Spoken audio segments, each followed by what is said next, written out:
It's not looking good. Not looking good.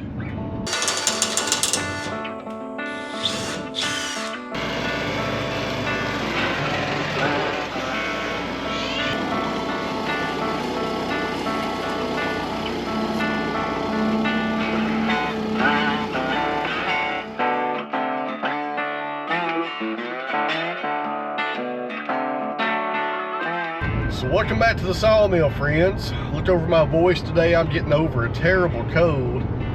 My wife had it, Bruno had it, and I had it here at the very end. I couldn't even talk yesterday. I'm sure my wife loved that. But anyways, feel a little bit better today. Try to get some stuff done.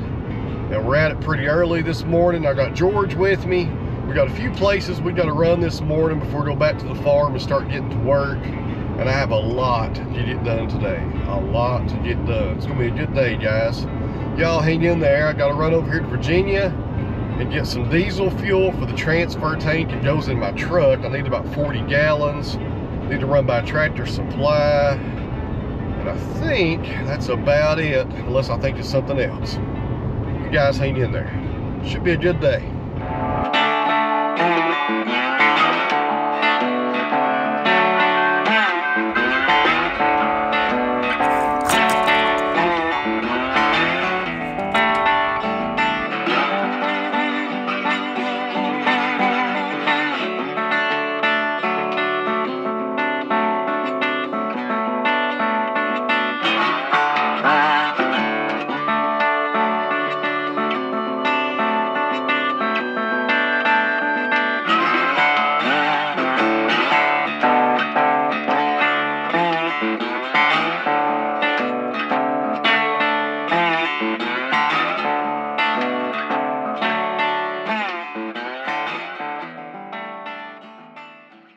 Alright guys, kind of frustrating here. So I went to Tractor Supply, got a few things, went through the car wash, didn't plan on that, but it's right beside Tractor Supply, so I figured might as well. And now we're over in Virginia, and that's where I get my farm diesel at because it's cheaper than Tennessee. And there's two different places over here that I know of that has it. And the first place I went to, they were out. And the second place I just went to, the pump was tore up. So my goodness, I'll tell you what, I'm now going through another part of this little town right here called Gate City, trying to find it somewhere else, but it's not looking good. Not looking good.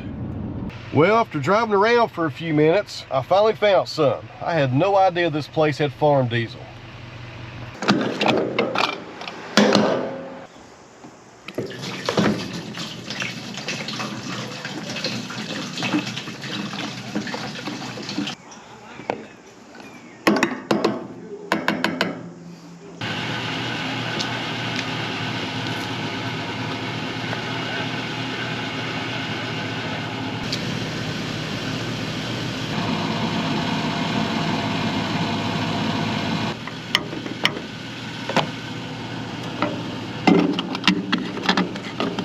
Alright guys, so thank goodness I found this place.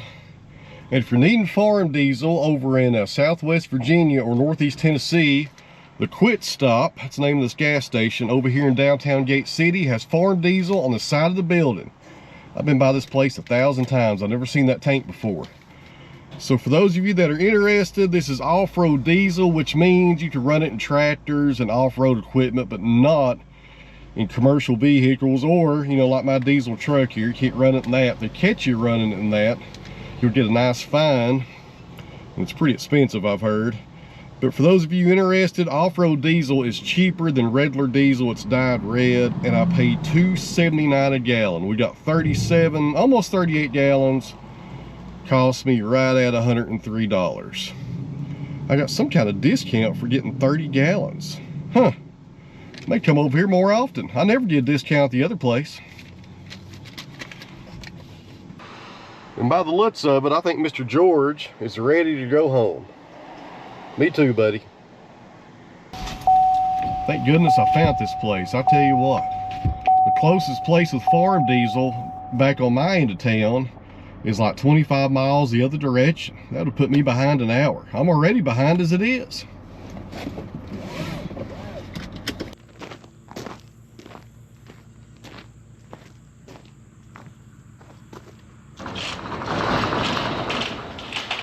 Alright guys, we're up here in the shop. I've been working on the new side-by-side. If you didn't see this in a previous video, this is our new side-by-side made by Bighorn. It's a really nice machine, got a 5-foot flatbed that holds right at almost 1,000 pounds. And the best feature about this side-by-side, in my opinion, is these toolboxes right here under the bed. Those are really handy. So I've been working for the past probably 2 days on getting this thing outfitted.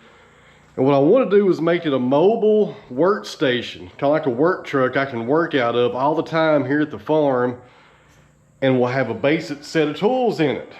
So this is what I got so far, guys. We got a cargo bar right there that keeps everything in the bed from moving around. This is a 1/2-inch set of impacts. It's a pretty big set, but it's going to be anything I ever need probably in the field. This toolbox right here has my grease gun, all my grease tools, my extra grease, fittings, zerks, all that stuff. This is a toolbox that I just got from Harbor Freight, Hercules brand. This was about $50. I'm going to be putting some tools in it today.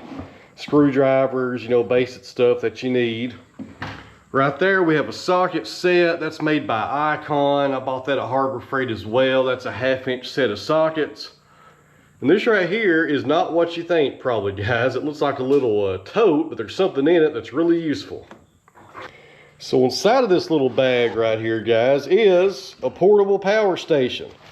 This is the DJI. I got several of these around the farm. I got EcoFlows, Jackeries, all kinds of them. I use them all the time. This is not sponsored by these guys right here either. But this is a nice bag because you can keep it concealed in a bag out of the weather. And when you want to use it, you just come up here, and if I can do this without dropping the camera, look over me. My goodness. Hold on one second, let me get this unzipped and not drop the camera. All right, that's back. So right here in the front, you unzip that and there's all your ports. Really nice little bag right there. So I got this in here, all these other items. This toolbox right here on this side is empty. There's nothing in there yet. I'm not sure what's going to be going in there. Then over here on the driver's side, this toolbox is a little smaller. I got this little carrying tote. I'll keep WD-40, some grease, PB blaster, some rags. And this kit will change and grow as time goes on. I'm trying to put stuff together right now just to get me started so I can start using this thing today. There it goes in the toolbox. Man, that's a nice feature. I wish all side-by-sides would do this. That's worth having right there. Before I get these tools organized, let's put the windshield on. I should have done this the other day, but I forgot about it. I don't know if you guys can hear that in the background. My neighbor's goats are throwing a fit over there. I don't know what's going on with them. According to Bighorn, this windshield is like 2 pieces, I believe, and you can fold it down out of the way. So that's pretty neat because my other side-by-side, the windshield is in a fixed position. Can't do nothing with it. Man, this knife is dull. Anybody want to sharpen that for me? I'd appreciate it.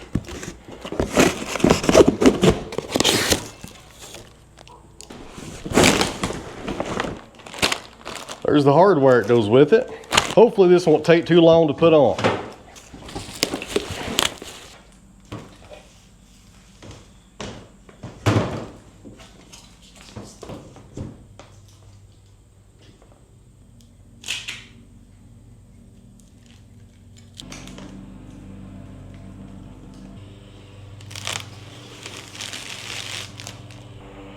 Well, I got it hanging on there. Still got to put some more of those clamps on it. But these side mirrors are in the way, so I'm going to have to move them down just a little. It wasn't too bad putting this on. If I'd have had one more person, it'd been a whole lot easier though. Had to use a clamp to hold it on there so I could get those little Velcro clamps attached to it. That's the way it goes when you work by yourself. You have to think outside the box and always try to find a clamp or something to help you out. So the only thing holding on this windshield are these little plastic clamps, kind of like a little C-clamp. There's a hole right there in the windshield. It goes through it, just like that. And it's got Velcro on the back. It goes around this tube. or the frame rather. That sounds a whole lot better. This tube, I don't know what in the world I'm talking about, but that's more than enough though to hold this on. The hard part is getting it to go through the back right there. It's a pretty tight fit. So I was looking at Bighorn's website with some pictures on this machine. It looks like you can take off these top 2 clips right here, leave the bottom 4 on, of course. This will fold down out of the way. There's 2 clips right here at the bottom that will hold it in place so it doesn't jump around on you. And I guess you could do that in case it's a hot day and you want some airflow to cool you off. That's a pretty nice feature. My other side-by-side's one solid piece. You can't do nothing like that. All right, got 2 more of these to go. Then we'll get that plastic off of it and move on to something else. This wasn't too bad.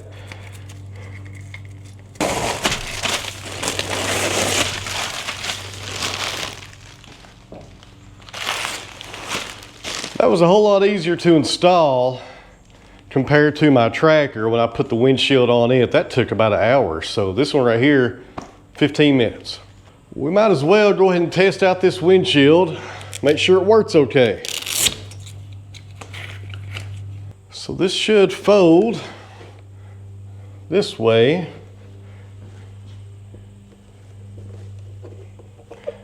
Then, there we go. Good deal. So right here, it goes in this little rubber piece. You got to bend this down just a little.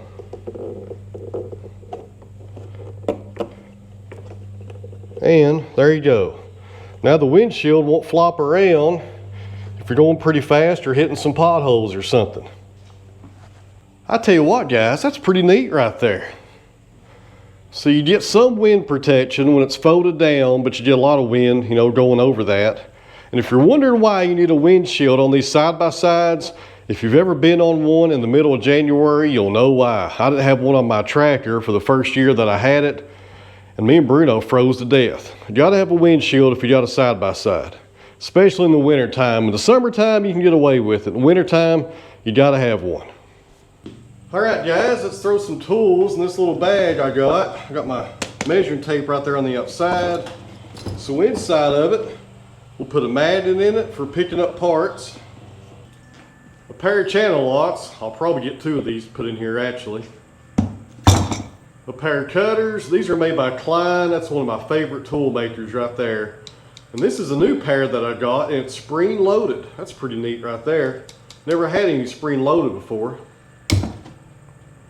Got to have some screwdrivers, and these are my favorite screwdrivers right here. I just bought this set. I have the same set in here in my shop. They're made by Williams, and a good friend of mine who knows a lot about tools told me that Williams also makes stuff for Snap-on. They just put the Williams logo on it. Is that true? Let me know down in the comments. I've heard that from 2 different people now. And these things are expensive. This set right here is probably $60, but I tell you what, best screwdrivers I have ever used right there. All these tools that are on Amazon, I'll leave a link down below in the video description, and none of these tools are sponsoring this video. I bought every one of them. You can't forget, you gotta have some Allen wrenches. This is standard and metric both. And why does the world have 2 different ways of measuring things as far as standard and metric? So you'll spend more money. That's my opinion, at least. I wish we just had one method of measuring stuff. It'd be a whole lot easier, but we got 2, so you got to have duplicates of everything. That's aggravating, but it's the way it is. This tool kit will grow. Actually, it will grow a lot more later tonight. I'll put some more stuff in here off camera because I don't want to bore you guys to death just showing you tools going into a tool bag. And also, guys, I forgot to cover this. Another important tool is a battery-powered impact. That's a 1/2-inch one. It's made by Hercules. That's Harbor Freight, of course. I just bought this the other day for this truck. We're going to store it over here in that toolbox. And on the outside right here, I got a little magnetic parts tray. Good place to put it right there. Totally out of the way. Well, almost out of the way. Move it down just a little. There we go. Now I look like I know what I'm doing. Now before we get to work, there's one more thing I want to add to the Bighorn, and that is I want to mount an adze to it. This is a boy's adze, council tool. It's one of my favorite adzes. It's a good all-around tool to have with you all the time as far as adzes go. Now, I got these little clips right here on Amazon, and I think I can mount these on the outside of the bed and hopefully have the adze hanging off the side right here. At least that's what I'm hoping for. Let's see what happens. All right, so do this little mock-up, or like Paul Sellers calls it, a rehearsal. He's a woodworker over in England, if you guys are familiar with who I'm quoting right there. I think that's going to work right there. This will be on the driver's side, so if I need to jump out of the side-by-side and grab an adze, it's right there waiting on me. And this flatbed is like 5 feet long. I could put 2 adzes on each side if I want to.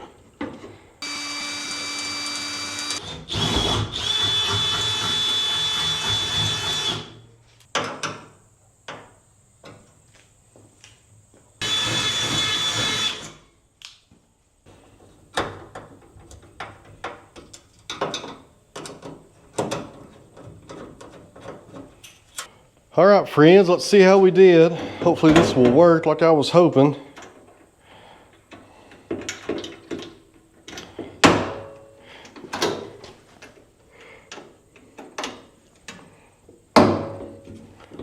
Oh man, check it out. There we go. I'm not sure what these straps are actually made for. I found them on Amazon and I figured they would work for something like this, or I hope they would. I'll leave a link down below in the video description if you want to go grab you a set. Anything you see in this video that I got on Amazon, which is most of these tools, I'll leave links down below in the description. But anyways, guys, that's pretty secure. I mean, there's a little bit of movement right there, but it's not going to come out. Look at there. I cannot pull that out. That is nice right there. I mean, I think it looks good. Check it out. New side-by-side Bighorn with the flatbed with an adze mounted to the side. I think it looks good. I think we should do this on both sides. Maybe put a fallen adze on the other side, or maybe a maul or something like that. I don't know. What do you guys think? I'll definitely be adding more accessories to this flatbed sooner than later.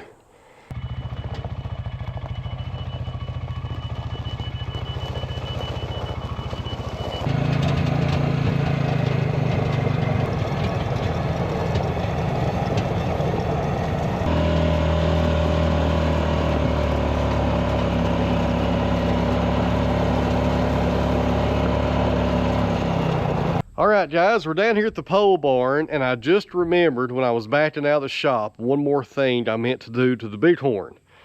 And I'm sure you guys know what that is. Get rid of that backup beeper. Did you guys hear that little beeper going off as I was reversing it out of the building up there?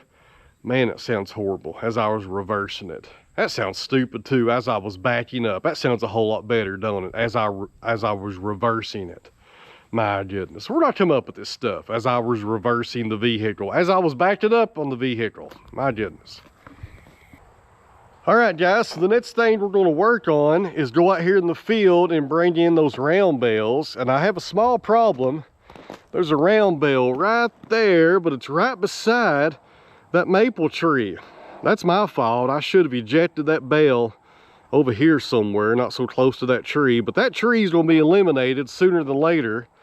So I think we'll have some fun here, guys. And we'll get the 754 and the lane shark, and we'll come over here on this side of the tree, and we'll just cut all these limbs out of it right here from the tractor. And once we get that out of the way, we'll go bring in the bales. I think I've got about 6 of them out here in the field. I was going to use my 5835 tractor to bring them in, but the dealer picked it up yesterday because it's due for a 50-hour service. They're also going to be putting a canopy on it. And the rear wheels, they're going to bring them out just a few inches, make them a little bit wider. But anyways, let's go warm up the big tractor.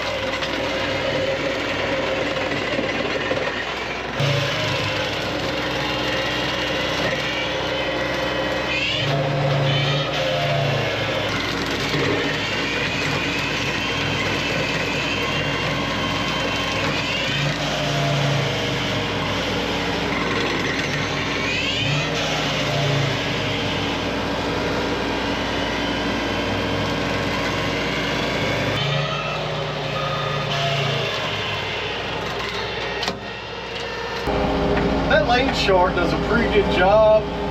I'll tell you what does a better job. The excavator, when I have that brush washer on the front of it, that thing is awesome. It will ate that tree up in just a few minutes.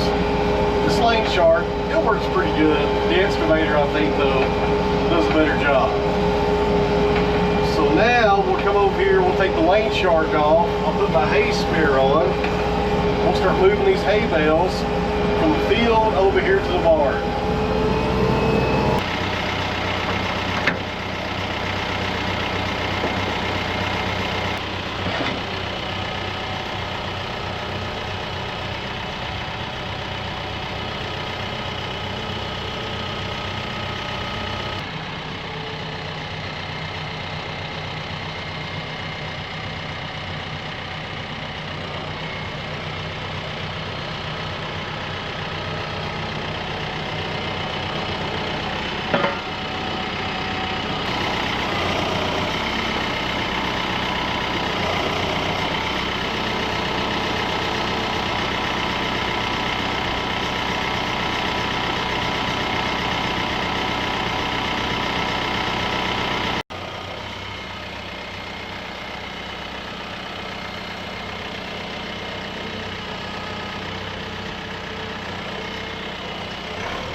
All right, guys, question. Do you prefer 10-minute videos, 20-minute, 30, or 40? I know that's kind of a broad little range of video durations I just gave you guys, but a lot of people here lately have been saying they like the longer videos, but I do one that's like 35 or 37 minutes, and some people say they like 15 minutes. So I'm trying to find my goodness, I can't talk. I'm trying to find a happy. What in the world's that supposed to mean? My goodness. I'm trying to find a happy medium in the duration for my videos. I'll make them as long as you guys want me to, but if you guys don't want a 30 or 40-minute video, let me know down in the comments what you like. I don't mind making these longer ones, even though today was kind of shorter than usual, but some people don't like them. So anyways, I'll do a little poll, I guess, in the comments, and we'll do whatever you guys decide. So in closing, friends, thanks for watching. Sorry this was kind of an odd video today, just doing some stuff around the farm, and it's kind of short, I guess. I'm not sure how short this will be. I guess I'll find out when I edit it later, but not a lot going on today, just some small tasks to get done around here. But I try to take you guys with me to show you everything going on here as we build this farm. That's my overall goal, is to build this farm and have it fully functioning with livestock, with food, with sawmilling, firewood, everything. You know, that's my goal right there. And I'm trying to document everything on YouTube as we build it here. So I know some of these videos aren't too exciting, but it's kind of part of the process that I'm sharing. And I think most of you guys appreciate seeing everything that I'm doing here because, to be honest with you, or to be honest with you, my goodness, I can't talk. To be honest with you, it's a lot of work to video everything that you do, everything. The only thing I don't video is mowing and weed eating. I doubt you guys want to see that. So anyways, in closing here, guys, thanks for watching. I really appreciate it. Look over my voice today. I've had a terrible cold. And tomorrow we're going to get after it. I need to saw off some walnut. I need to pour some concrete. And I need to do some brush hogging.